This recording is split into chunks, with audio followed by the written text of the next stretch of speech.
সুপ্রিয় দর্শক, আসসালামু আলাইকুম। আপনাদের সবাইকে স্বাগত জানাচ্ছি এখনকার আলোচনায়। আপনাদের সঙ্গে আছি আমি সিরাজুল ইসলাম। দর্শক, আজকে অসম্ভব রকমের গুরুত্বপূর্ণ কিছু খবর আছে।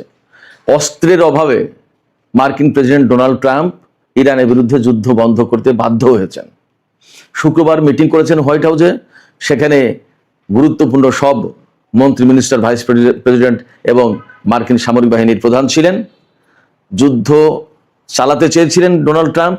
জেডি ভ্যান্স, ভাইস প্রেসিডেন্ট এবং সেনাপ্রধান উদ্বেগ প্রকাশ করেছেন। তারপরে যুদ্ধ বন্ধ করতে বাধ্য হয়েছেন ডোনাল্ড ট্রাম্প। এপাশে তিনি চীন এবং রাশিয়াকে হুমকি দিচ্ছেন তারা যেন ইরানের পক্ষে যুদ্ধে না জড়ায়। তার মানে তিনি কি ভয় পাচ্ছেন এই মুহূর্তে চীন এবং রাশিয়া আমেরিকার বিরুদ্ধে সরাসরি অথবা ইরানকে আরো অস্ত্র দিয়ে জড়িয়ে যায়?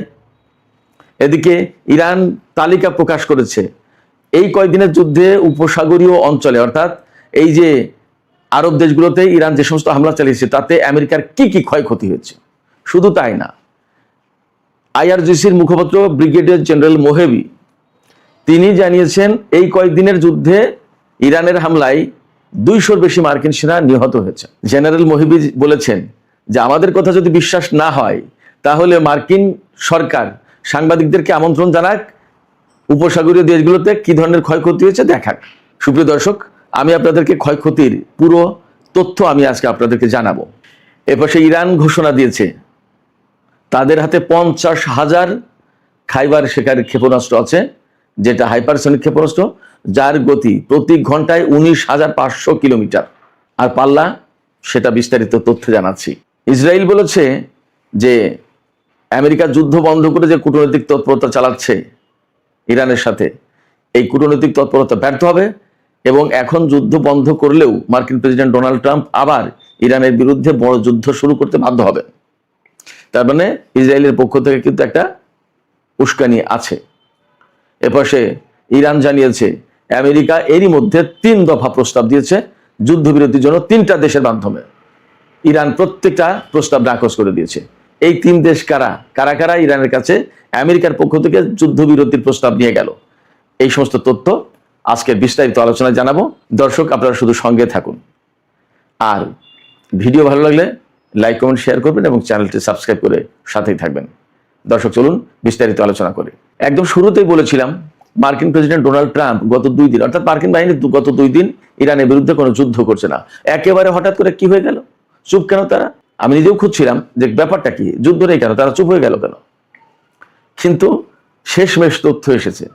মার্কিন গণমাধ্যম Axios, new York Times, CNN সবাই বলছে একই কথা, অস্ত্রের অভাবে, গোলা বারুদের অভাবে ডোনাল্ড ট্রাম্প আর ইরানের বিরুদ্ধে এই মুহূর্তে যুদ্ধ করতে চাইছেন না।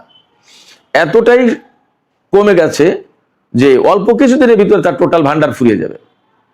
নট অনলি দ্যাট, আমেরিকার কর্মকর্তারা বলছেন যে পেট্রিয়ট ক্ষেপণাস্ত্র ব্যবস্থার যে ইন্টারসেপ্টার এতটাই কমে গেছে যে মানে আর চলা সম্ভব না, আর 1-2 পা গেলেই শেষ। এর ভেতরে শুক্রবারে, আজকে তো রোববার, শুক্রবারে মার্কিন প্রেসিডেন্ট ডোনাল্ড ট্রাম্পের অফিসে, হোয়াইট হাউসের অফিসে মিটিংয়ে বসেছিলেন প্রেসিডেন্ট ডোনাল্ড ট্রাম্প, যুদ্ধমন্ত্রী Pete Hegseth, vice president JD Vance, সেনাপ্রধান ড্যান কেইন সহ সব গুরুত্বপূর্ণ মন্ত্রী কর্মকর্তারা। সেখানে ডোনাল্ড ট্রাম্প ইরানের বিরুদ্ধে বড় অভিযান চালানোর কথা বলছিলেন। আমি যে বলছিলাম যে মধ্যপ্রাচ্যে 100 ডিফুয়েলিং ট্যাঙ্কার আনা হয়েছে ইরানের বিরুদ্ধে, হয়তো অনেক বড় অভিযান চালাবে, অনেক বড় যুদ্ধ শুরু করবে, সেইটাই শুরু করতে চেয়েছিলেন এবং সেই ব্যাপারে আলাপ আলোচনার জন্য ডেকেছিলেন মার্কিন প্রেসিডেন্ট ডোনাল্ড ট্রাম্প। কিন্তু সেখানে সরাসরি ভাইস প্রেসিডেন্ট জেডি ভ্যান্স এবং সেনাপ্রধান, মার্কিন জয়েন্ট চিফস অফ স্টাফের চেয়ারম্যান যিনি জেনারেল ড্যান কেইন, এই 2 জন ব্যক্তি উদ্বেগ প্রকাশ করেছেন। মার্কিন গণমাধ্যমে খবর এসছে তারা উদ্বেগ প্রকাশ করেছেন, কিন্তু এই উদ্বেগ প্রকাশ করা মানে কি জানেন? এই উদ্বেগ প্রকাশ করার মানে হচ্ছে তারা যুদ্ধের বিরোধিতা করেছে।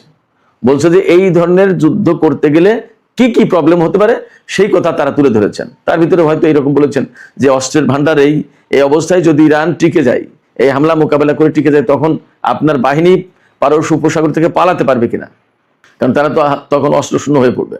শুধু তাই না, গত কালকে অথবা পরশুদিনের একটা ভিডিওতে বলেছি না, আইআরজিসি বলেছে ভারত মহাসাগরে অবস্থানরত মার্কিন যুদ্ধ জাহাজ থেকে ক্ষেপণাস্ত্র ছোড়ার মতো কোনো ক্ষেপণাস্ত্র তাদের হাতে নেই। মানে এতটাই ক্ষয়ক্ষতির মুখে। আমি আপনাদেরকে জানাচ্ছি বিস্তারিত তথ্য কি কি ক্ষতি হয়েছে। তো যখন জেডি ভ্যান্স এবং জেনারেল ড্যান কেইন, তিনি তো সেনাপ্রধান, টোটাল সামরিক বাহিনীর প্রধান, তিনি জানেন না তার বাহিনীর কি সক্ষমতা, তার বাহিনীর হাতে কি আছে এবং তারা কি করতে পারে? তারা এই যুদ্ধে বিরোধিতা করেছে। বিরোধিতার মুখে ওই সেই বড় অভিযানের সিদ্ধান্ত অফ রাখা হয়েছে, আচ্ছা ঠিক আছে থাক। এর ভিতরে ডোনাল্ড ট্রাম্প কূটনীতির জন্য 3 দেশের মাধ্যমে ইরানের কাছে প্রস্তাব দিয়েছে যে যুদ্ধবিরতি করা হোক, কিন্তু ইরান সরাসরি নাকচ করেছে। কোন যুদ্ধবিরতি আমেরিকার সাথে এখন আর হবে না। কোন কোন দেশ এই যুদ্ধবিরতির প্রস্তাব নিয়ে গেছে আমি বলছি, তার আগে আরেকটু বলি। এই যে যুদ্ধবিরতির প্রস্তাবের জন্য কূটনৈতিক তৎপরতা চালাচ্ছে ডোনাল্ড ট্রাম্প, পাশাপাশি বড় যুদ্ধের হুমকি দিচ্ছে, আবার শুক্রবারে ইরানের বিরুদ্ধে হামলা বন্ধ রাখলো। শুক্র শনি 2 দিন বন্ধ, এই 2 দিন হামলা হয়নি, যুদ্ধ বন্ধ রেখেছে। এর ভিতরে রাশিয়া এবং চীনকে ডোনাল্ড ট্রাম্প হুমকি দিচ্ছেন যে এই 2 দেশ যদি ইরানের পক্ষে যুদ্ধে জড়ায় তাহলে কিন্তু তাদের খুব খারাপ অবস্থা হবে। এটা এটা এটা খুব হাস্যকর ব্যাপার না? একা ইরানকেই তো মোকাবেলা করতে পারছে না, চীন রাশিয়াকে কি হুমকি দিচ্ছে? এটা কি এক ধরনের বালখিল্যপনা না? এটা কি কোনো যৌক্তিক কথা? যাই হোক, এই যে হুমকি দিচ্ছে, এই হুমকি দেওয়ার মানে হচ্ছে হুমকি দিয়ে দূরে দূরে রাখার চেষ্টা করছে। কিন্তু দুনিয়ার মানুষ তো সবাই ডোনাল্ড ট্রাম্পের মতো এরকম মোটা বুদ্ধির লোক না। কিছু লোক তো আছে চিকন বুদ্ধির, যারা ডোনাল্ড ট্রাম্পের এই পলিটিক্স, এই কৌশল বোঝে না।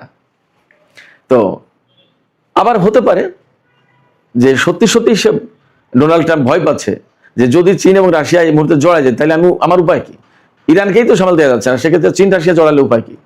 তার চেয়ে বড় কথা যে চীন রাশিয়াকে মোকাবেলা করার মতো তো কোনো অস্ত্রই নেই। তাহলে এই জায়গায় একটা কথা আমি বলে রাখি, ইউক্রেন এবং রাশিয়ার যে সিচুয়েশন চলছে তাতে এখন ইউক্রেন খুব বিপদে পড়ে যাবে মনে হচ্ছে, মোটামুটি বোঝা যাচ্ছে।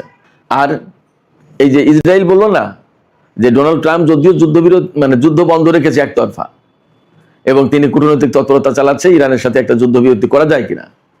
ইসরায়েলের টাইমস অফ ইসরায়েলের খবর এসছে, ইসরায়েল সরকার এভাবে ভাবছে যে আমরা শিওর ডোনাল্ড ট্রাম্প এখানে ব্যর্থ হবে, তার মানে ইরান এই যুদ্ধবিরতির প্রস্তাব মানবে না, তার মানে ডোনাল্ড ট্রাম্পকে তখন আবার যুদ্ধ করতে হবে। এটা কিন্তু ডোনাল্ড ট্রাম্পের সামনে একটা বিকল্প পথ দেখিয়ে দেওয়ার চেষ্টা, কৌশলে ইসরায়েলের এটা একটা কৌশল।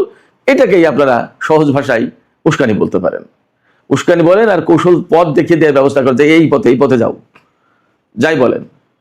তো এটা কেন করছে ইসরায়েল করছে এই কারণে, ইসরায়েল দেখছে যে আমেরিকার মতো শক্তিকে এইভাবে কোণঠাসা করে ফেলেছে ইরান। আমেরিকা যদি এখান থেকে যুদ্ধ না করে পিছিয়ে যাওয়া মানে কি, তাহলে মধ্যপ্রাচ্যে এই ঘাঁটিগুলো নির্মাণ করতে পারবে না, এই ঘাঁটিতে সেনা থাকতে পারবে না এবং থাকার কোনো পরিস্থিতি থাকবে না। ইরান মধ্যপ্রাচ্যের শক্তিশালী মহাপরাক্রমশালী দেশ হিসেবেই এখানে টিকে থাকবে, মাথা উঁচু করে দাঁড়াবে এবং সে চলাফেরা করবে। তখন সবার জন্য বিপদ, আমেরিকার পক্ষে যারা। তাহলে কি করতে হবে? অতএব আরেকবার যুদ্ধ করে অ্যাট এনি কস্ট ইরানকে যুদ্ধের ভিতরে রেখে ক্ষতিগ্রস্ত করে দিতেই হবে। এইরকম চেষ্টা তদবির তারা চালাচ্ছে। কেন চালাচ্ছে? তারা ভয় পাচ্ছে যে ইরান যদি টিকে যায়, আমেরিকা যদি হেরে যায়, তাহলে ইসরায়েলের অস্তিত্ব নিয়ে টানাটানি পড়বে। ইসরায়েল সত্যি সত্যি মহা টেনশনে আছে। এবার আসুন, আমি আপনাদেরকে কথা দিয়েছিলাম যে আমেরিকার কি কি ক্ষয়ক্ষতি করতে পেরেছে ইরান, সেই তালিকা প্রকাশ করেছে। সেই তালিকাটাই আমি আপনাদেরকে একটু শোনাই, আপনারা একটু শোনেন। তবে তার আগে একটু বলে রাখি, ইরানের আইআরজিসির যে মুখপাত্র ব্রিগেডিয়ার জেনারেল হোসেন মোহেবি, তিনি আরো 2টো তথ্য জানিয়েছেন। একটা তথ্য হচ্ছে যে এই গত যে 13 দিনের যে যুদ্ধটা হলো, এই ইসলামাবাদ সমঝোতা স্মারক সই হওয়ার পরে যে যুদ্ধটা লাগলো, ডোনাল্ড ট্রাম্প তুরস্কে এসে ঘোষণা দিলেন যে ডিল ইজ ওভার, এরপর থেকে এই 13 দিনের যুদ্ধে আমেরিকার 200-র বেশি সেনা নিহত হয়েছে, জেনারেল মোহেবি বলছেন, দাবি করেছেন। এবং তিনি বলছেন যে আহত সেনার পরিমাণ আরো অনেক বেশি, কিন্তু মার্কিন সরকার এই তথ্য গোপন করছেন। এটা গেল একটা তথ্য। আরেকটা হচ্ছে ইরানের হাতে 50,000 খাইবার শেখান ক্ষেপণাস্ত্র রয়েছে, যার পাল্লা হচ্ছে 2450, অর্থাৎ 2450 কিলোমিটার দূরে গিয়ে আঘাত হানতে পারে। এই ক্ষেপণাস্ত্র দিয়ে ইউক্রেনে আঘাত আনা সম্ভব। যাই হোক, তো ইরানের হাতে 50,000 খাইবার শেখান ক্ষেপণাস্ত্র আছে, হাইপারসনিক ক্ষেপণাস্ত্র। ছোট বড় মিলিয়েই কোনোটার 500 কেজি ওয়ারহেড বহনের ক্ষমতা আছে, কোনোটার 1500। ছোট বড় মিলে খাইবার শেখানের সবচেয়ে কম পাল্লা যেটা, সেটা হচ্ছে 1450। 1450 কিলোমিটার থেকে 2450 কিলোমিটার, 2000 পাল্লার ক্ষেপণাস্ত্র আছে এই খাইবার শেখান। অর্থাৎ এই খাইবার শেখানের ভেরিয়েন্ট আছে কয়েক রকমের, এবং এদের গতি, সর্বোচ্চ গতি হচ্ছে প্রতি ঘন্টায় 19,500 কিলোমিটার যেতে পারে। তার মানে ইরান থেকে ইসরায়েলে যেতে কয়েক মিনিটের ব্যাপার। অর্থাৎ ইরান ক্ষেপণাস্ত্র ছুড়লে সেটা মোকাবেলার জন্য যে তার ইন্টারসেপ্টর রেডি করবে, রেডি করার সময় পাবে না, তার আগেই লক্ষ্যবস্তুতে আঘাত হানবে। আর সবচেয়ে বড় সংকট হলো এটা এমন গতিসম্পন্ন, এমন প্রযুক্তির, এটা কেউ ঠেকাতে পারে না। আমেরিকা, ইসরায়েল কারোর হাতে এই প্রযুক্তি নেই। সেক্ষেত্রে এই যে ইরানের হাতে ক্ষেপণাস্ত্রের যে মজুদ, এই মজুদই কিন্তু শত্রুদের জন্য একটা বিশাল ভয়, আতঙ্কের কারণ। শুধু এখানেই শেষ না। আমি যে গত কয়েকদিন বলেছি, হয়তো আপনাদের কেউ কেউ বিশ্বাস করেছেন, কেউ কেউ বিশ্বাস করেননি, যে মধ্যপ্রাচ্যে মার্কিন ঘাঁটিগুলো একদম তছনছ হয়ে গেছে। আমি অনেক বলেছি, অমুক ঘাঁটি নষ্ট হয়েছে, অমুক ঘাঁটি নষ্ট হয়েছে, এতগুলো হ্যাঙ্গার হলো, এই বিমান গেল, এই সমস্ত টুকটাক টুকটাক করে দিনে কম বেশি বলেছি। আজকে সমস্ত তথ্য এসেছে। তো তার আগে আমি আরেকটা তথ্য জানাই। ওই যে বলছিলাম যে আমেরিকা 3টি দেশের মাধ্যমে ইরানের কাছে যুদ্ধবিরতির প্রস্তাব দিয়েছে এই কয়দিনের ভেতরে, কিন্তু ইরান সবগুলো নাকচ করে দিয়েছে। সেই 3টি দেশ হচ্ছে ইরাক, কাতার এবং পাকিস্তান। এই 3 দেশের মাধ্যমে ইরানের কাছে যুদ্ধবিরতির প্রস্তাব দেওয়া হয়েছিল। এই তথ্য জানিয়েছেন ইরানের জাতীয় সংসদের স্পিকার বাকের কলিবাফ। তিনি জানান যে এই যুদ্ধবিরতির প্রস্তাব সবগুলো নাকচ করে দেওয়া হয়েছে। ইরান এখন আর যুদ্ধবিরতির কথা ভাবছে না, এই কারণে যে ডোনাল্ড ট্রাম্পকে বিশ্বাস করা যায় না, তিনি চুক্তি রাখেন না, রাখবেন না। আবার আমাদের সাথে যুদ্ধবিরতিতে 10 দিনের যুদ্ধবিরতিতে আসবেন, তার মানে তিনি আরেকটু গুছিয়ে নেবেন, এবং গুছিয়ে নেওয়ার মানেই হচ্ছে আমাদের সাথে আবার যুদ্ধ করবেন। তো যুদ্ধই যখন করতে হবে, তাহলে একদম বিরতিহীন ভাবেই যুদ্ধ করে এর একটা স্পর করি। এবার আসুন আমি সেই তথ্যগুলো জানাই, আমেরিকার এই মধ্যপ্রাচ্য অঞ্চলে কি কি ক্ষয়ক্ষতি হয়েছে সেই তথ্য। অনেক বড় লিস্ট, 1টা 2টা 5টা 10টা না, বহু। আমি প্রথমে বিমান সংক্রান্ত খোঁজ খবর দিয়ে শুরু করি। 11টি যুদ্ধ বিমান ও হেলিকপ্টার এই কয়েকদিনে ধ্বংস হয়েছে। তারপরে 17টি গোয়েন্দা ও অপারেশনাল ড্রোন, হ্যাঙ্গারে থাকা একটি F-15 যুদ্ধ বিমান জর্দানে, আমি গত 2 দিন বা 3 দিন আগে বলেছিলাম। একটি P-8 বিমান সম্ভবত কমান্ড অ্যান্ড কন্ট্রোল সেন্টার হিসেবে কাজ করে, নজরদারিও চালায় সম্ভবত এটা। 8টি রিফুয়েলিং ট্যাঙ্কার, 8টি, 1টা 2টো না, আমি বলেছিলাম এর আগে। 4টি ভারী হেলিকপ্টার, 4টি, 6টি সংরক্ষিত ক্ষেপণাস্ত্র। সংরক্ষিত ক্ষেপণাস্ত্র বলতে আমি শিওর না, বাট 6টি সংরক্ষিত ক্ষেপণাস্ত্র বলেছে। 7টি কমান্ড অ্যান্ড কন্ট্রোল সেন্টার, 3টি স্যাটেলাইট যোগাযোগ ব্যবস্থা, 6টি পেট্রিয়ট ক্ষেপণাস্ত্র প্রতিরক্ষা ব্যবস্থা। এই পেট্রিয়ট কিন্তু শুধুমাত্র ক্ষেপণাস্ত্র না, ড্রোন, বিমান, সমস্ত সবকিছুকেই প্রতিরক্ষা অর্থাৎ ধ্বংস করতে পারে। 3টি আকাশ ও সমুদ্র নজরদারি এবং মনিটরিং রেডার, 8টি প্রাথমিক শনাক্তকরণ ও সতর্কীকরণ রেডার সিস্টেম, 7টি এয়ার মিসাইল ডিফেন্স সিস্টেমের রেডার, 3টি ইপিএস রেডার সিস্টেম, 5টি দীর্ঘ পাল্লার রেডার, অর্থাৎ এই রেডার দিয়ে সম্ভবত 5000 কিলোমিটার দূরের লক্ষ্যবস্তু শনাক্ত করা যায়, কোথায় কি হচ্ছে না হচ্ছে সমস্ত সবকিছু দেখা যায়। 2টি এয়ার ডিফেন্স রেডার, 1টি কৌশলগত রেডার কমপ্লেক্স, 3টি সহায়তা ও লজিস্টিক কেন্দ্র, 12টি জ্বালানি সংরক্ষণ ট্যাঙ্ক, অর্থাৎ তেল রাখার ট্যাঙ্ক 12টি, নৌযান অর্থাৎ যুদ্ধজাহাজ এবং বিমানের যন্ত্রাংশ, পার্টস অ্যান্ড স্পেয়ার এগুলো রাখার 17টি সংরক্ষণাগার, 17টি, 6টি ক্ষেপণাস্ত্র গুদাম, মিসাইল ডিপো 6টি, অর্থাৎ ভারত মহাসাগরের যুদ্ধজাহাজগুলোর মিসাইল যে কমে গেছে, ফুরিয়ে গেছে, কোথা থেকে এই ধ্বংস করে দিয়েছে। 6টি MQ-9 রিপার ড্রোনের হ্যাঙ্গার, 1টি F-15 যুদ্ধ বিমানের প্রস্তুতি শেড, অর্থাৎ যে শেডের নিচেই বিমান রেখে তাকে যুদ্ধের জন্য রেডি করা হয়, 1টি ড্রোন শেড, ড্রোনের হ্যাঙ্গার, যেখানে 8টি ব্র্যান্ড নিউ ড্রোন ছিল, সব শুদ্ধ ধ্বংস। 2টি কমান্ড সেন্টার, 1টি বিমানবাহী রণতরীর জ্বালানি সরবরাহের প্ল্যাটফর্ম, অর্থাৎ বিমানবাহী রণতরীতে জ্বালানি সরবরাহ করতে হবে এরকম একটা প্ল্যাটফর্ম ধ্বংস করে দিয়েছে। 1টি P-8 বিমানের হ্যাঙ্গার, 4টি হাইমার্স ক্ষেপণাস্ত্র প্ল্যাটফর্ম ধ্বংস হয়েছে, 5টি যুদ্ধ বিমানের হ্যাঙ্গার, আগে বলেছি ক্ষেপণাস্ত্র হ্যাঙ্গার, 4টি পেট্রিয়ট ক্ষেপণাস্ত্র প্রতিরক্ষা ব্যবস্থা, 4টি পেট্রিয়ট ক্ষেপণাস্ত্র প্রতিরক্ষা ব্যবস্থার কমপ্লেক্স, 6টি ক্ষেপণাস্ত্র লঞ্চার প্ল্যাটফর্ম, 1টি জ্বালানি পাম্পিং স্টেশন, 2টি সিগন্যাল যোগাযোগ কেন্দ্র, 1টি গোয়েন্দা ডেটা সেন্টার, 1টি AI সেন্টার যেটা বাহরাইনে ছিল, অ্যামাজনের যে ডেটা সেন্টার, এটা ধ্বংস হয়ে গেছে, 1টি রিমোট কন্ট্রোলড নৌযান সংরক্ষণ কেন্দ্র, অর্থাৎ এই নৌযান রিমোট কন্ট্রোলের মাধ্যমে কন্ট্রোল করা যায়, এইরকম একটা সংরক্ষণ কেন্দ্র ধ্বংস হয়ে গেছে। 4টি যুদ্ধ বিমানের হ্যাঙ্গার ধ্বংস হয়েছে, 6টি বিমান উড্ডয়ন এবং পার্কিং র্যাম্প এই মোটামুটি ধ্বংস হয়েছে। তাহলে ইরাক, কুয়েত, বাহরাইন, কাতার, সংযুক্ত আরব আমিরাত, সৌদি আরব এবং জর্দানের আমেরিকার আসলে বাকি আছে কি? এবং ইসরায়েলে যে যুদ্ধ বিমান নিয়ে যাওয়ার কথা আমি বলেছিলাম, আরো কয়েকদিন আগে খবর দিয়েছিলাম, রিফুয়েলিং ট্যাঙ্কার ইসরায়েলে রাখছে। কেন রাখছে? আগেই বলেছিলাম যে হয় মধ্যপ্রাচ্যের ঘাঁটিগুলোতে রাখার মতো অবস্থা নেই, ওখানে নিয়ে গেছে, নিতে বাধ্য হয়েছে, অথবা ইরানের উপরে ব্যাপক হামলা চালাবে। তাই দুটোই সত্য। মধ্যপ্রাচ্যের ঘাঁটিগুলো তো ধ্বংস, এখানে রাখার মতো জায়গা নেই, এটা একটা ব্যাপার। আর একটা ব্যাপার, ইরানের বিরুদ্ধে তারা মরণ কামড় দিতে চায়, যে এত যুদ্ধ করেও পারছি না, একবার শেষ করে দেবে ইরানকে, এইভাবে দিতে চাই।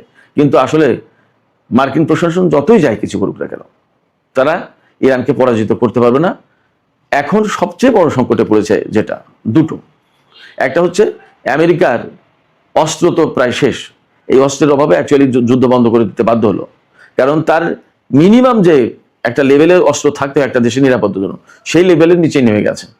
অতএব এখন তারা যুদ্ধ করার মতো অবস্থা নেই। এটা গেলে একটা বিষয়।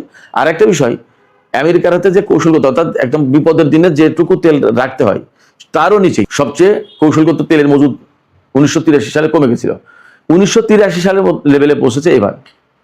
তেলের মজুদও তার হাতে শেষ, আর কয়েকদিন যেতে পারে বড়, তারপরে কি হবে?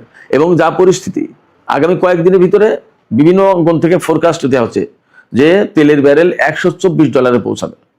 $124 তো সামান্য। এই বাবাল বান্দর প্রণালী এবং হরমুজ প্রণালী যদি এভাবে আটকে রাখে এবং যুদ্ধ যদি চলতে থাকে, তাহলে এই তেলের ব্যারেল $200 যাবে। তখন কি করবে? এই রকমের নানান রকমের সংকট আছে।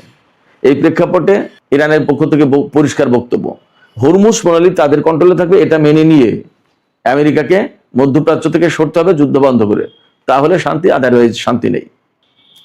তো সুপ্রিয় দর্শক, আজকের আলোচনা এখানেই শেষ করতে চাইছি। আলোচনা শেষের আগে আমি আপনাদেরকে বলি, আপনাদের মতামত জানতে চাই। এই যে আমেরিকা যুদ্ধবিরতি বন্ধ করতে বাধ্য হয়েছে, এটা কি কৌশলগত কারণে নাকি অস্ত্র শেষ হয়ে যাচ্ছে বিপদের সামনে সেই জন্য? কৌশলগত কারণ বলতে বোঝাচ্ছি যে ইরানের উপরে অনেক বড় ধরনের হামলা চালাবে, তার একটা প্রস্তুতি নিচ্ছে। আসলে কোনটা? আপনাদের মতামত জানিয়ে কমেন্টে লিখতে পারেন। আর ভিডিও ভালো লাগলে লাইক, কমেন্ট, শেয়ার করুন এবং চ্যানেলটি সাবস্ক্রাইব করে সাথেই থাকবেন। দর্শক, এখনকার আলোচনা এখানেই শেষ করছি। আপনারা সবাই অনেক অনেক ভালো থাকুন। ইনশাল্লাহ দেখা হবে আবার রাতের ভিডিওতে।